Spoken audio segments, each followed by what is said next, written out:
Bueno, la inflación parece no haber frenado las compras en el comercio minorista. Para muestra los datos de ventas en julio, que aumentaron un 7,7% con respecto a julio del año 2022. Todo esto en plena campaña de rebajas. Vamos a conocer cómo se ha comportado aquí en el archipiélago. Nos acompaña esta mañana Abbas Mougir, que es secretario general de la Federación de Áreas Urbanas de Canarias, de FAUCA. Señor Mougir, ¿qué tal? Muy buenos días. Hola, ¿qué tal? Buenos días. Bueno, estos datos son indicativos que pese a la inflación el consumo no ha reducido. ¿Qué interpretación se hace desde Canarias? Bueno, en primer lugar es un dato positivo. Es verdad también que si analizamos la secuencia durante este año de las ventas, hemos visto cómo se ha ido ralentizando dichas ventas, ¿no?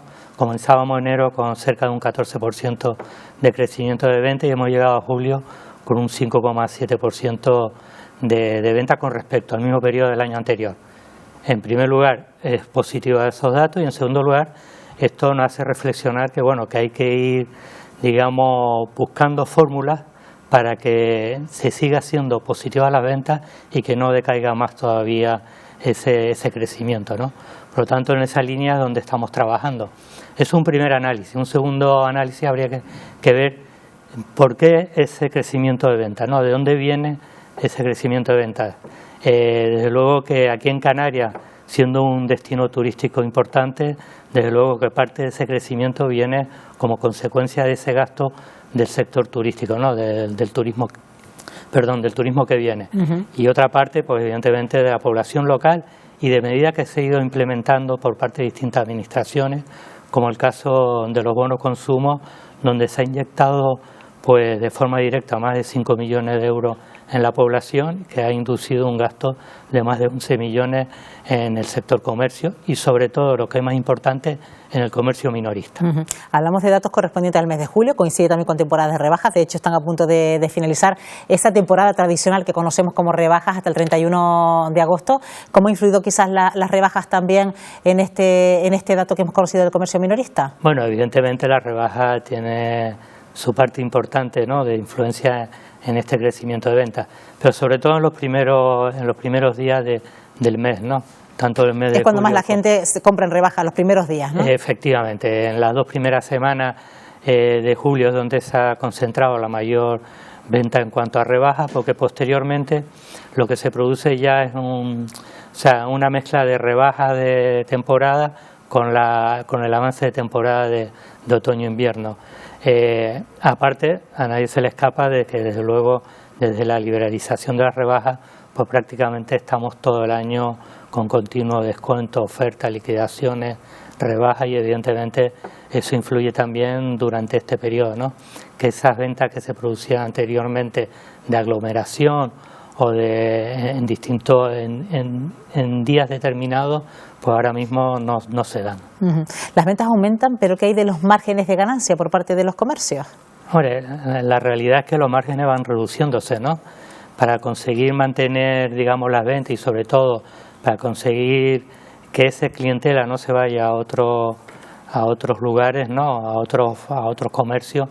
Desde luego que el empresario tiene que ajustar bastante los márgenes y en esa línea es lo que llevamos haciendo desde hace ya años, ¿no?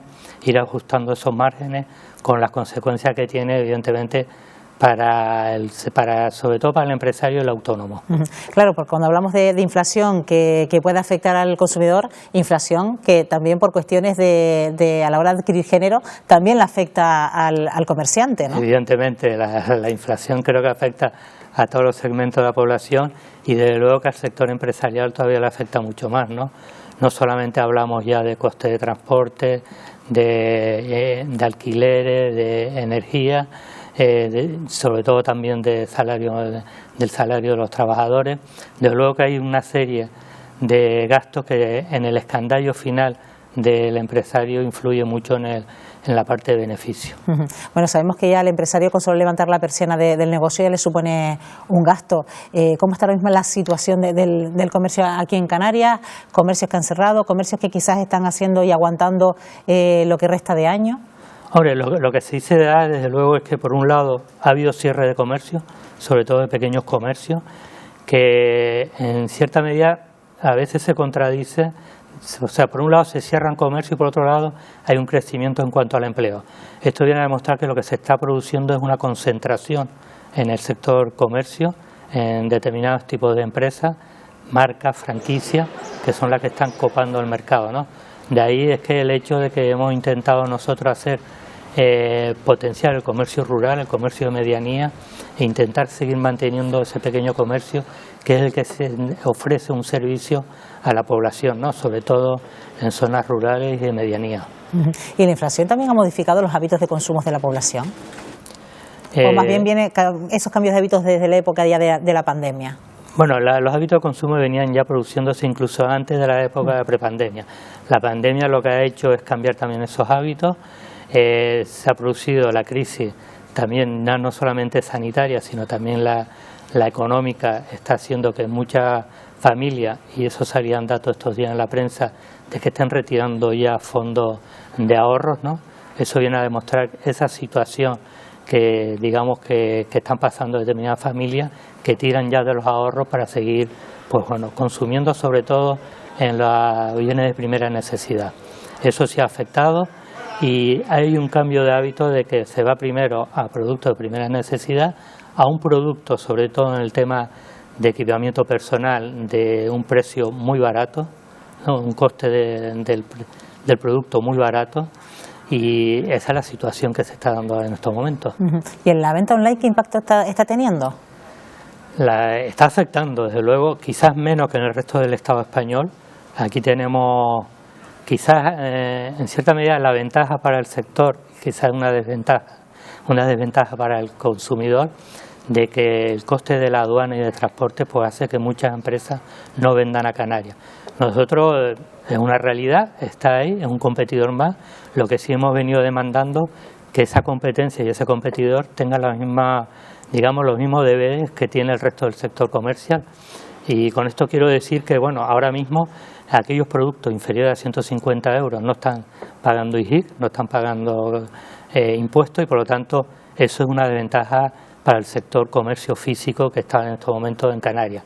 Lo que hemos demandado al gobierno anterior, y es una de las demandas que tenemos para este nuevo gobierno, es que se equipare esas ventas igual que en el resto del sector comercial, que paguen impuestos y desde luego que después ahí entra ya lo que es la competencia de cada uno de los segmentos. Y ya por último, previsiones de cara a final de año, comenzamos también campaña escolar y luego llegan Navidades.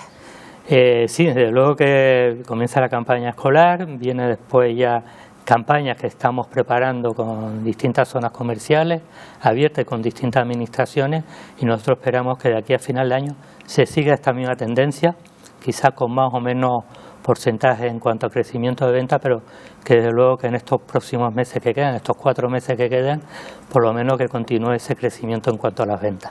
Abbas Moujir, secretario general de FAUCA, gracias como siempre por atendernos aquí en Buenos Días Canarias. Nada, muchas gracias y buen día.